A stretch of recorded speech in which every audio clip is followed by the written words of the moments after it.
Pernah nggak sih sebenarnya ada tawaran, ibaratnya kayak tawaran politis atau juga tawaran secara transaksional gitu misalnya? Kalau anak kan cuma makmum sama beliau. Kalau beliau luar biasa ketika khususnya waktu lagi 2016 itu aksi-aksi Islam ya, waktu melawan Ahok nista agama itu tawaran-tawarannya dahsyat sekali. Beliau dapat tawaran bukan lagi hitungan M tapi T, cuma untuk tutup mulut jangan lanjutkan masalah ini. Oh begitu. T plus markas syariah status tanahnya bisa dibereskan semuanya saat itu. Jadi saya dapat info dari beliau itu tawarannya bukan lagi 9, nolnya bukan 9, 12.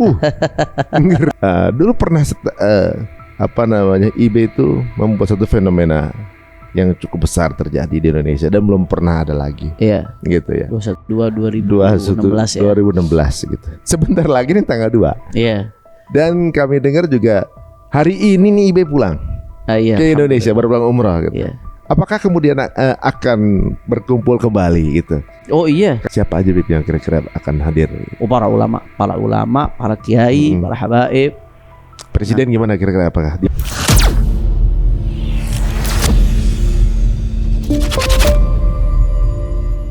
Assalamualaikum warahmatullahi wabarakatuh. Apa kabar semua teman-teman cerita untung ya? Belakangan ini memang kita agak sedikit jarang mengeluarkan episode-episode baru. Karena apa? Karena kami memilih sekali siapa aja yang akan tampil ngobrol bareng kita. Nah, tamu berikut ini adalah tamu yang cukup lama kita kejar ya. Karena ada beberapa hal yang terjadi di Indonesia. Aduh, beliau nih yang paling cocok. Tapi beliau karena memang dakwahnya itu ke seluruh Indonesia yang waktunya sulit. Alhamdulillah hari ini bisa berkesempatan untuk bertemu langsung. Langsung saya akan kita perkenalkan guru saya Nadia Habib Hanif. Assalamualaikum warahmatullahi wabarakatuh. Sehat, sehat. Alhamdulillah. Mas Ari, apa nih Mas Ari, Bang Ari? Apa aja bebas. Apa aja bebas. Hari ini kelihatan cerah banget beliau ya. Nggak tahu, saya pikir apa pulang umroh apa gimana, apa belakang ada lampu kali ya. Sehat, Beb? Alhamdulillah. Alhamdulillah. Ya afiah. Waduh, ini sekarang kalau kita langsung ke pendapat antum nih, Beb. Sekarang di negara kita nih kan lagi rame dari pemilu pilkada gitu kan. Nah, Anda paham banget kalau antum ini juga pengamat politik, bahkan tahu banyak informasi yang terjadi yang mungkin orang banyak nggak tahu gitu. Kalau pandangan antum mengenai keadaan sekarang, apalagi alhamdulillah kita sudah punya pemerintahan baru nih, pandangan antum gimana, harapan ke depan? Ya tentunya kita selalu optimis ya. Kita berharap pemerintahan yang baru saat ini Bapak Prabowo Subianto. Kita berharap tentunya lebih baik dari sebelumnya atau minimal tidak lebih buruk dari sebelumnya, minimal. Kita punya harapan itu. Kita punya pengalaman lama dengan beliau 2014 kita berjuang bareng-bareng. Wah, apalagi 2019 Pak Prabowo inget banget. Bagaimana kami waktu itu dari Front Pembela Islam, elemen-elemen 212 bersama imam besar, bahkan saya pribadi nemenin beliau keliling ke berbagai provinsi. Ya kita tahu persis lah, kita lama berjuang bareng-bareng, jatuh bangun bareng-bareng. Kita ada harapan, bicara soal harapan, husnudzan, kita berharap lebih baik dari sebelumnya atau setidak-tidaknya tidak lebih buruk dari sebelumnya, artinya lebih baik. Cuman memang untuk bisa sampai ke situ tentunya beliau harus berani melakukan dobrakan untuk melepas belenggu-belenggu dari rezim sebelumnya. Beban-beban masa lalu ini yang harus diselesaikan untuk kita bisa menatap ke depan. Kita tahu sendirilah bagaimana beban-beban sebelumnya ini membuat polarisasi yang cukup luar biasa di tengah-tengah masyarakat. Banyak melakukan pelanggaran HAM. Ya kita tahu KM50 sampai sekarang belum selesai. Bawaslu itu 10 kalau nggak salah ya. Nanti dicek lagi berapa yang meninggal itu kan waktu itu pendukung-pendukungnya Pak Prabowo semua itu. Termasuk KM50, 6 anak itu anak-anak yang berjuang banting tulang mati-matian di 2019 ikut komando imam besar untuk dukung Pak Prabowo, mereka tanpa pamrih dan seterusnya. Ini kan beban-beban rezim sebelumnya. Belum lagi soal hutang, belum lagi kriminalisasi ulama, ketidakadilan penegakan hukum dan banyak sekali. Kalau beliau mau betul-betul bisa maju, maka saran dari kami belenggu-belenggu dari rezim-rezim sebelumnya ini, beban-beban dari rezim sebelumnya harus betul-betul dilepaskan. Kami berharap beliau sedang menuju ke arah itu, sehingga insya Allah kita berharap bisa jadi lebih baik. Adapun sikap kita tetap Mas Ari, prinsip kita dari dulu Imam Besar tuh saya ingat banget. Waktu itu saya di rumah sakit dan di penjara juga beliau pernah ngomong ini. Kita ini bukan politisi kata beliau. Kita ini dai.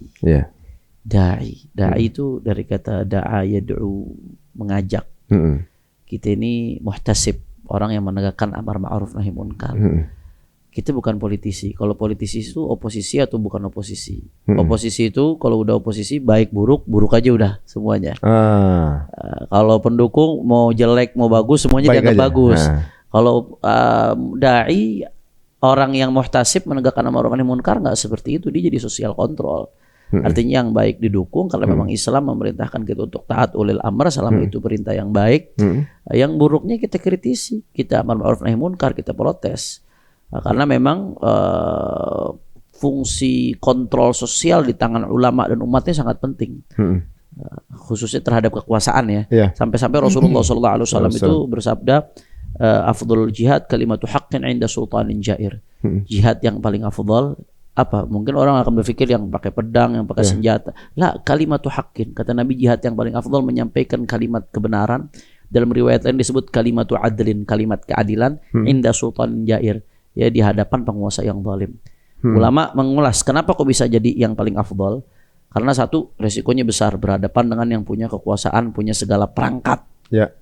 Kemudian yang kedua, kenapa jadi paling afdol? Karena dampaknya sangat luas. Kalau sampai sebuah nasihat diterima oleh penguasa, maka berapa juta orang yang merasakan dampak positifnya.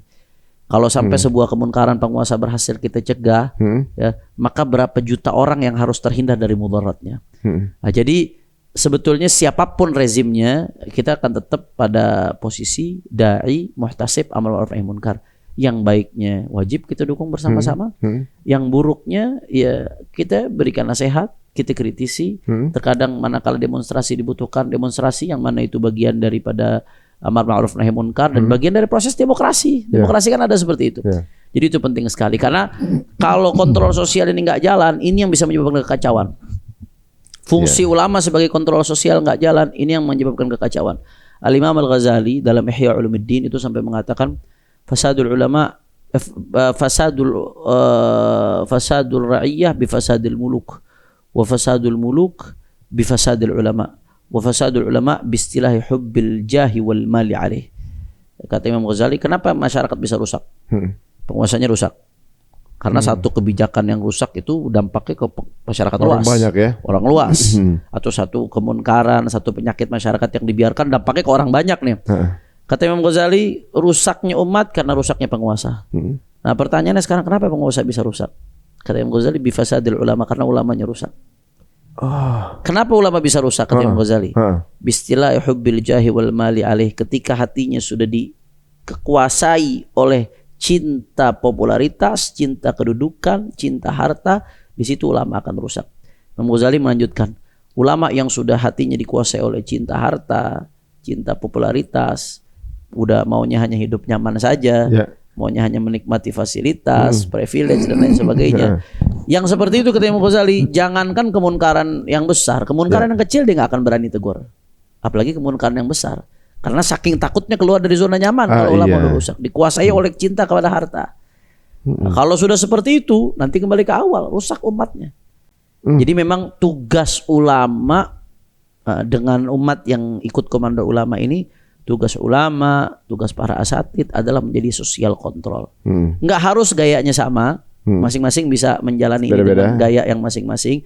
Ada yang dari dalam, ada yang dari luar. Tapi tugas ini nggak boleh dilepas. Jadi kayak puzzle ya, bersinergi gitu. Betul, harus sinergi. Ini mungkin pantas, kacau banget kalau dilepas tugas ini. Antum pantasan nggak punya sosmed, eBay juga nggak ada ya? Kalau YouTube ada. Ada baru hampir harus tahun lah Habib Hanif official itu, karena banyak tuntutan dari kawan-kawan. Beb, antum pengajian bulanan di 19 titik dengan 19 kajian yang berbeda. Sayang dong kalau nggak didokumentasikan. Orang sampai bikin event untuk bisa ada ini. Antum ada terus pada ya khair, akhirnya buat kepentingan dakwah kita lihat penting. Itu pun adsense-nya nggak, apa namanya, Enggak ada Esen. Nggak ada. Jadi Masya gara-gara Allah. awal-awal bikin YouTube, Malu kita. awal-awal bikin YouTube, 2 hari udah memenuhi syarat untuk mengajukan. Ya. Ya, karena kan harus sekian ribu menit 4.000 kan. Ya, 4.000 menit penayangan ya. Ya. Kemudian juga sekian ribu subscriber. Itu dalam 1 hari atau 2 hari terpenuhi syarat itu. Masya Allah. Cuman ketika itu juga dapat larangan, udah nggak bisa daftar. Karena saya nayangin soal Itu pejuang Palestina. pejuang Masya Palestina. Allah. Mirip kita juga Pakai backsound mereka, musik-musik mereka kena langsung. Aduh. Sampai sekarang. Aduh. Kelas berarti disuruh Aduh. berjuang bil hal wal mal. Benar. Memang orang pengennya mungkin niatnya hanya buat itu aja udah. Iya. Dibersihkan, Masya Allah. Dijaga itu saking menjaganya Allah ya. Alhamdulillah. Ini kalau kita dengar berarti sebenarnya bagaimana antum IB itu berada menjadi Nah, tapi kontrol. kalau yang antum bilang tadi medsos secara umum Meta nggak bisa sama sekali kita. Ya. Facebook, Instagram sampai sekarang IB ana dilarang total. Bukan hanya nggak bisa bikin akun, tapi kalau orang upload kena. Nggak percaya coba aja. Iya. Ada teman ada foto sama fotonya IB. Fotonya doang. Dia foto di depan fotonya. Kena. Ini fotonya bukan orang gitu. Apalagi IB jalan. Iya benar. Di depan fotonya. Akhirnya ngepostnya dia pakai animasi. Gitu ya. Dia Masya Allah. Tapi ini menarik ya bahwa pengaruhnya berarti kan besar sekali nih. Apa ibaratnya kontrol ulama ini kan. Sebenarnya kalau IB antum kalau mau kaya gampang sebenarnya. Bener ya. Pernah nggak sih sebenarnya ada tawaran, ibaratnya kayak tawaran politis atau juga tawaran secara transaksional gitu misalnya? Kalau anak kan cuma makmum sama beliau. Kalau beliau luar biasa ketika khususnya waktu lagi 2016 itu aksi-aksi Islam ya, waktu melawan Ahok nista agama itu tawaran-tawarannya dahsyat sekali. Beliau dapat tawaran bukan lagi hitungan M tapi T. Cuma untuk tutup mulut, jangan lanjutkan masalah ini. Oh begitu. T plus markas syariah, status tanahnya bisa dibereskan semuanya saat itu. Jadi saya dapat info dari beliau itu tawarannya bukan lagi 9, nolnya bukan 9, 12. Ngeri. Kalau nggak kuat-kuat bisa geter juga tuh. Goyang. Tapi kan menarik ya ibaratnya. Bukan cuma di pemerintahan sebelumnya, yang sebelumnya juga kan IB juga pernah merasakan beliau udah kenyang lah. Dari dulu nggak capek apa waktu FPI fokus ngelawan tempat-tempat minuman keras, judi apa. Itu Anda dengar sendiri, ntar datang sekian plastik. Datang Habib ya coba tolong, ditolak sama beliau. Ditolak sering itu nggak jarang. Walaupun akhirnya banyak Allah gantikan orang-orang baik dari jalur yang halal. Karena beliau menjaga diri dari yang haram, yang syubhat, Allah kirim orang-orang baik yang akhirnya datang dari jalur yang halal, yang jelas. Dan teman-teman kalau sempat datang ke Petamburan gitu, ke rumah beliau gitu, kita lihat bagaimana sederhana gitu sebenarnya, ibaratnya peluang untuk jadi orang miliarder terbuka lebar sebenarnya. Triliuner gitu ya, dan nggak diambil gitu ya. Tapi di sisi ini menarik juga. Tadi antum bilang bahwa harapan kepada presiden yang sekarang adalah beberapa hal tadi gitu ya. Berarti sebenarnya banyak PR juga beliau. Oh sangat. Dan tugas jadi presiden sebenarnya nggak gampang berarti ya. Nggak gampang. Tanggung jawab di dunia berat, di akhirat lebih berat lagi. Di dunianya berat, artinya ada pertanggungjawaban secara duniawi kepada rakyat, kepada umat. Di akhirat tanggung jawabnya lebih dahsyat lagi. Itu di dalam hadis disebutkan, tidaklah ada seseorang Allah jadikan sebagai pemimpin kecuali nanti di hari kiamat dibangkitkan dalam keadaan maghlulatan yaduhu fi unuqih. Jadi orang yang menjadi pemimpin di dunia itu di akhirat nanti dibangkitkan dalam keadaan tangannya terbelenggu begini. Siapapun dia, pejabat, itu di akhirat akan dibangkitkan tangannya terbelenggu begini. Semua pejabat? Semua. Nanti begitu dibangkitkan dalam keadaan terbelenggu, kalau adil, faqahu adlu, keadilannya akan melepaskan belenggu itu dan akan menuntun dia ke surga. Tapi kalau ternyata dia berbuat kezaliman, nanti kezalimannya akan memperkuat belenggu tersebut sampai dia masuk ke neraka. Makanya kalau pejabat adil tuh pahalanya besar banget Mas Ari. Itu dikatakan yaumun min imamin adil khairun min ibadati sab'ina sanah. 1 hari dari pemimpin yang adil, pejabat yang adil itu lebih baik daripada ibadah 70 tahun. Nggak main-main. Peluang pahalanya besar. Gimana nggak besar? Bayangkan taruhlah dibikin kebijakan maghrib baca Quran misalkan. Rakyatnya berapa? 10 juta. Taruh yang baca Quran 5 juta orang. 5 juta orang baca Quran. Kapan kita bisa tempuh pahala begini kalau nggak dengan satu tempat maksiat ditutup, yang harusnya sehari ada 1000 orang maksiat di situ, tutup dengan kebijakannya ditutup. Dia dapat pahala setiap hari orang nggak bermaksiat. Kan pahala meninggalkan maksiat besar juga, nggak kalah dari pahala melakukan ketaatan. Satu kebijakan pendidikan dia buat nih, manfaatnya dirasakan oleh 200 juta rakyat, 100 juta rakyat, itu kan dapat pahalanya. Satu kebijakan dia buat sekian juta orang yang kelaparan jadi bisa makan, itu berapa banyak pahalanya. Makanya di dalam hadis Rasulullah SAW mengatakan, yaitu yaumun min imamin adil khair min ibadati sab'ina sana. Lebih baik dari ibadah 1 hari, lebih baik dari ibadah 70 tahun. 70 tahun. Jangan kan 70 tahun, kita 1 hari aja ibadah tanpa stop nggak bisa. Iya. Ini lebih baik dari ibadah 70 tahun. Karena dia pemimpin yang adil itu naf'uhu muta'addi, manfaatnya luas.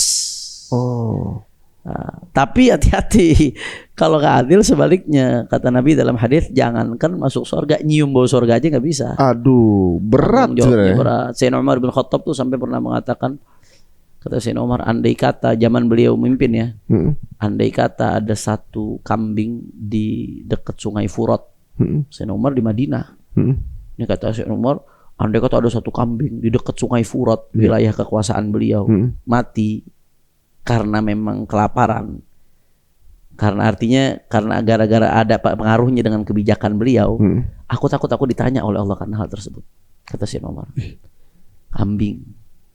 Kambing bukan orang. Bukan orang.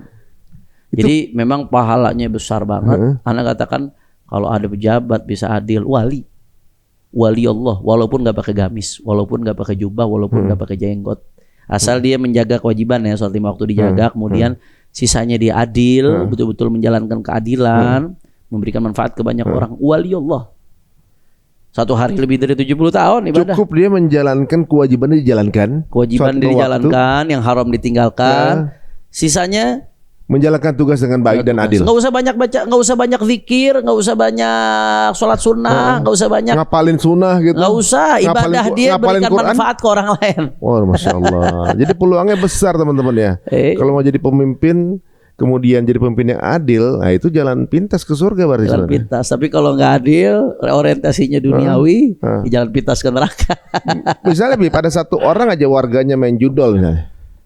Ya, itu dosanya kena juga. Ya kalau itu karena kelalaian dia di dalam membuat regulasi, kelalaian dia memberikan celah orang lain menjadi punya akses untuk itu, harusnya dia bisa cegah, dia nggak cegah, karena betul-betul karena murni kelalaian dia, atau apalagi kalau karena sengajaan, itu bisa nyambung. Karena kan yang mendapatkan dosa itu bukan hanya pelaku maksiat, tapi orang yang membuka jalan untuk terjadinya maksiat itu. Berarti mudah-mudahan ya, karena kemarin ada anak Gen Z sekitar 68 juta terjerat judol nih kan. 68 juta. Nah, ini kan udah mulai terbongkar satu persatu. Mudah-mudahan ini adalah proses menuju kebaikan gitu ya. Mudah-mudahan. Tapi kalau sebelumnya, antum kan pasti pernah menyaksikan bagaimana Bapak Prabowo kedekatan dengan IB sebelumnya, di perjuangan sebelumnya gitu. Apa aja sih, pas kapan aja pernah bersama? Kita bersama. Kalau sebelum 2014 anak kurang tahu ya, karena anak masih sibuk kuliah dulu kan, masih sibuk di dunia pendidikan. Tapi yang jelas kita bareng-bareng di 2014, karena kita termasuk yang mendukung beliau di Pilpres 2014 ketika berhadapan-hadapan dengan Jokowi Hatta saat itu. Prabowo dengan Ibu Mega ya? Enggak, bukan yang rambutnya putih itu siapa? Hatta Rajasa. Itu Jokowi Yusuf Kala. Ya. Prabowo Hatta Rajasa. Kemudian di 2019, kemudian kita bareng-bareng beliau juga waktu memenangkan Anies di Jakarta. Setelah itu hubungan terjalin dengan baik. 2019 juga bareng-bareng. Setelah itu beliau gabung dengan dengan Pak Jokowi. Masih ada hubungan dengan kawan-kawan di Gerindra. Hubungan tetap baik, walaupun secara pribadi ke Pak Prabowo-nya nggak sedekat seperti dulu. Bahkan waktu imam besar di Mekah kan Pak Prabowo datang. Oh iya iya. Datang sebelum Pilpres itu Pak Prabowo sama waktu itu sama Amin Rais, Pak Amin Rais, sama ada Dr. Salim Segaf Al-Jufri juga saat itu datang bareng-bareng. Cuman Dr. Salim beda waktu sendirian, ingat saat itu. Artinya hubungan sangat dekat. Ya, semoga ini proses ke arah kebaikan ya, Bibi. Mudah-mudahan kita nggak ada yang, kalau bahasa Nabi SAW, la tatamannaw liqa al-adu, jangan pernah berangan-angan ketemu musuh. Kita nggak ada yang mengimpikan perang, tuh nggak ada. Nggak ada yang mengimpikan negeri kita chaos, negeri kita ribut, nggak ada. Kita tentunya mengimpikan yang terbaik buat negeri kita. Nah, tapi kan untuk menuju ke jalan situ, tentunya idealisme juga harus dijaga. Benar. Artinya nggak semua bisa kita tolerir dengan alasan persatuan. Artinya tetap ada hal-hal untuk sampai kepada persatuan, keadilan harus ditegakkan. Harus ada yang tegas gitu ya. Harus ada yang tegas, harus. Dan sosial kontrol itu tidak boleh lepas. Sosial kontrol nggak boleh lepas. Jadi kadang-kadang perbedaan pandangan politik itu bukan karena membenci orangnya, tapi mungkin karena perbedaan pandangannya kan, ya. Betul. Nah, mengenai perbedaan pandangan kan hampir di setiap presiden, IB kan pernah merasakan kemudian menginap di Hotel Prodeo lah kalau kita bisa bilang gitu ya. Ponpes. Di Ponpes. Nah, ini menarik ya. Saya juga sebenarnya mau nanya sama beliau, cuma malu tapi belum ada kesempatannya juga untuk ketemu. Dan beliau adalah mantunya yang melihat langsung, bahkan sempat merasakan. Setahun. Tahun berapa? 2 tahun lalu ya? Iya, mondok 1 tahun di pondok pesantren Bareskrim Mabes Polri. Masya Allah. Atau juga masuk juga. Masuk, bareng beliau. Gimana gitu perasaan? Dia pengalaman dalam gimana? Kalau bicara pengalaman, kalau masuknya kita udah sama-sama tahu lah itu kasus politik ya. Kasus politik. Lucu masuk penjara gara ngomong baik-baik saja. Kasus RSUM itu. Benar. Kita sama-sama tahu lah itu kasus politik. Di dalam itu, alhamdulillah, walaupun kasusnya kasus politik, tuduhannya karena membuat keonaran, kebohongan. Pasal yang waktu itu dibuat pasal Undang-Undang Nomor 1 Tahun 46, Tuan ingat. Ayat pasal 14 ayat 1. Itu undang-undang yang sebetulnya di tahun 46 itu dibuat untuk mencegah strategi Belanda di dalam mengacak-acak Indonesia. Mereka menyebarkan berita bohong untuk membuat keonaran. Undang-undang itu dilahirkan untuk menangkal Belanda sebetulnya. Ya, tapi diterapkannya ke kita. Undang-undang itu nggak pernah diterapkan selama di zaman Soekarno, Soeharto, Habibie, Gus Dur, Mega, SBY, nggak pernah dipakai. Undang-undang itu dipakai buat ngejerat aktivis baru di zamannya. Oh iya, sebelum kita ada beberapa orang yang kena. Ya, jadi kita udah tahu lah prosesnya politik. Kasusnya itu, tapi kita ditaruhnya di blok narkoba. Jadi saya waktu itu imam besar, Ustaz Sobri Lubis, saya kami bertiga ditaruhnya di blok narkoba, bukan di kriminal umum. Tapi dulu pernah ada berita nih, entah mungkin di tempat antum atau bukan, yang dulu ada yang penghinaan terhadap Nabi terjadi di dalam oleh seorang Oh, itu beda blok. Tapi antum denger itu? Dengar. Siapa KC ya. Yang akhirnya Pak KC itu masuk penjara, dihajar sama Pak Napoleon Bonaparte, Irjen Napoleon Bonaparte itu. Beliau Masya Allah juga. Masya Allah, beliau karena marah betul kan saat itu ada penghinaan terhadap Rasulullah. Beliau marah, dihajar itu sama Irjen Napoleon Bonaparte. Dari kamar kita kedengeran teriakan itu. Masya Allah. Beda blok. Tapi itu malam, mana ingat kejadiannya tengah malam. Tahu-tahu kita lagi tidur dengar suara orang teriak kayak.